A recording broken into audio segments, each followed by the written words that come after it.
అందరికీ praise the lord. మీకు ఒక ప్రశ్న, ఇక్కడ నీళ్లు కనబడుతున్నాయి కదా, ఇది ఒక నదా లేక ఒక కాలవ లేకపోతే ఒక సముద్రమా?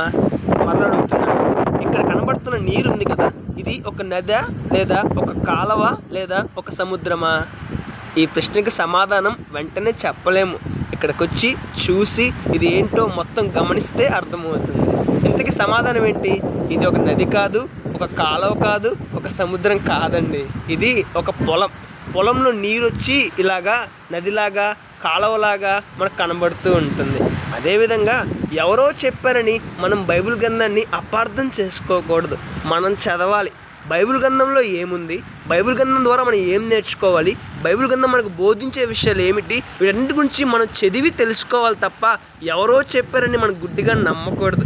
చాలామంది వ్యక్తులు చేసే తప్పు ఏంటంటే ఎవరో చెప్పారని బైబిల్ గ్రంథాన్ని అపార్థం చేసుకుంటున్నారు. తమ జీవితంలో బైబిల్ గ్రంథాన్ని తప్పుగా చూస్తూ ఉన్నారు. మన జీవితం అలా ఉండకూడదండి. బైబిల్ గ్రంథం ఎంతో శ్రేష్టమైనది, బైబిల్ గ్రంథం ఎంతో గొప్పది. బైబిల్ గ్రంథం దేవుణ్ణి మనిషికి దగ్గర చేసే గ్రంథం. మరి మనం ఎంతమంది మీటి సత్యాన్ని గుర్తించాం? ఒకసారి ఆలోచించేద్దాం. May God bless you all.